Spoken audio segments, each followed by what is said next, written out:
अस्सलाम वालेकुम व्यूअर्स, कैसे हैं आप? उम्मीद है आप सब खैरियत से होंगे। आज जो बात मैं आपको बताने वाली हूँ उसको सुनने के बाद आप लोगों के पैरों के नीचे से जमीन खिसक जाएगी। आज जो मैं बात आपको बताने वाली हूँ वो हकीकत पे मबनी है, मेरी अपनी आंखों देखी। ये वीडियो देखने से पहले अगर आपके पास छोटे बच्चे हैं या 18 साल से कम उम्र बच्चे आपके पास बैठे हैं तो प्लीज उनसे दूर ले जाइए अपना मोबाइल और खामोशी से ये वीडियो जरूर देखिएगा।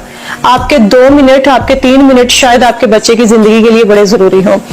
तो बताना मैं आपको ये चाहती हूँ कि वो बच्चे, वो वालिदैन जिनके बच्चे वैन्स पे या रिक्शा में स्कूल जाते हैं, ये स्पेशली वीडियो उन लोगों के लिए है और उन लोगों के लिए भी जिनके आस पड़ोस के या रिश्तेदारों के बच्चे इन चीजों पे जाते हैं। तो वो थोड़ा सा मेरा कहने का मकसद ये है कि गौर करें कि क्या बच्चे वो महफूज हैं।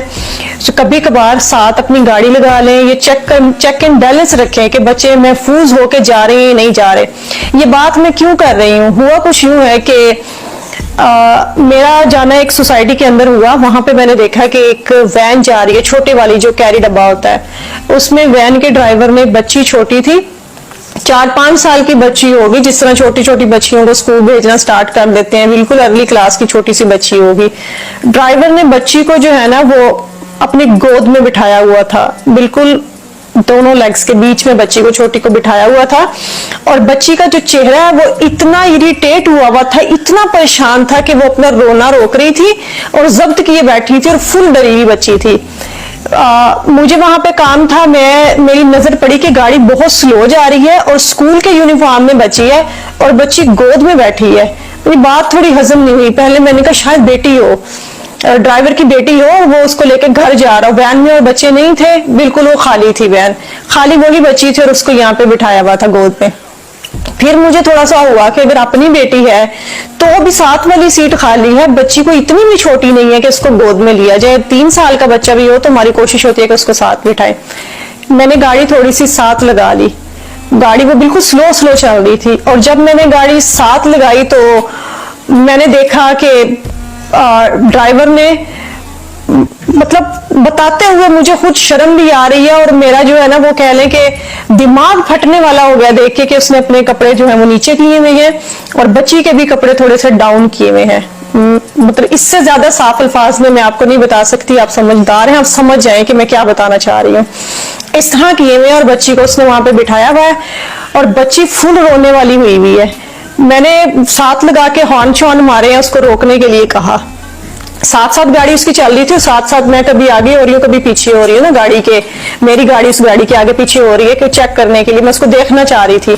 जब मैंने ये सारी सिचुएशन पे गौर किया तो उसने स्पीड बढ़ा दी गाड़ी की और बच्ची को, इसी दौरान बच्ची को उठा के साथ कर दिया।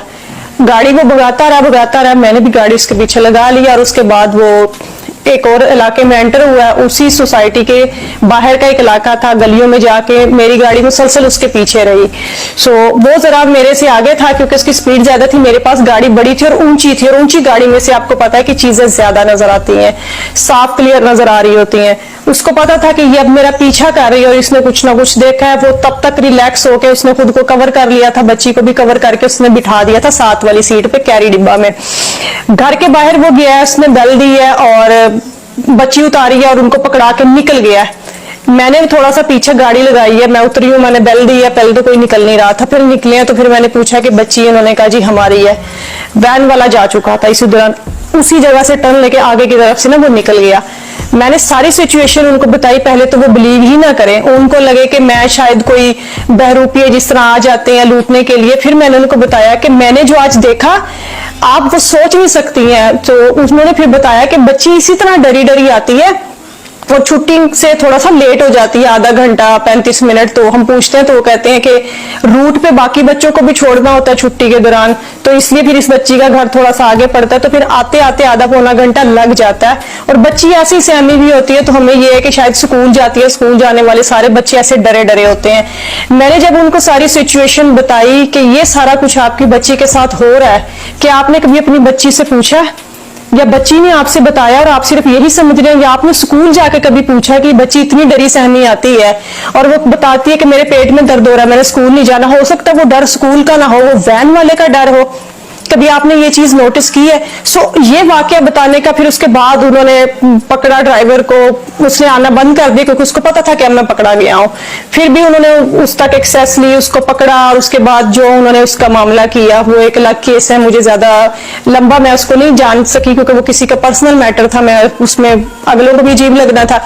आप लोगों को बताने का मकसद ये है कि अवेयर रहें, इन चीजों से अवेयर रहें। बच्चों को आप मम्मी डैडी होके खाली bad touch good touch in चीजों तक न रहे कि बेटा this is bad touch this is good touch, थोड़ा सा इसको डीप चले जाए और खुल के बताएं कि बेटा बैड टच और गुड टच क्या है, प्राइवेट पार्ट कौन से हैं, कपड़ों को कोई इधर से हटाता है ये ऐसे करता है, तो आपने बताना है। बच्चों के दोस्त बन के खुदारा उनको बताएं, खुल के बताएं, वरना आप नहीं बताएंगे तो लोगों ने सारी शर्में साइड पे रख देनी है। बहुत छोटे बच्चों का मामला है, पहले ही हमारे मुल्क के लोग इतने भूखे कुत्तों की तरह जो है वो हुए फिर रहे हैं कि उनका बस नहीं चाहता कि वो किस किस को नोच के खा जाए।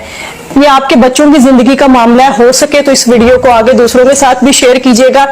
बहुत से शरीफ लोग हैं, अगर खुदारा कोई वैन ड्राइवर या रिक्शे वाले ये वीडियो देख रहे हैं, मेरा कतन मकसद ये नहीं है कि मैं किसी पे इल्जाम लगाऊं, लेकिन आपके भी बच्चे हैं, बाकी सारी कौम के भी बच्चे हैं, और बच्चे सबके इतने ही प्यारे होते हैं सबको।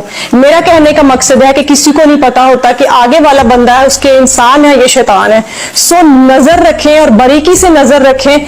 सारी दुनिया के काम एक साइड पे, लेकिन ये काम सबसे ज्यादा जरूरी है। अच्छी लगी तो इस वीडियो को जरूर शेयर कीजिएगा ताकि बाकी लोग भी इससे सबक हासिल कर सके और थोड़े से अपने बच्चों के बारे में मोहतात रहें।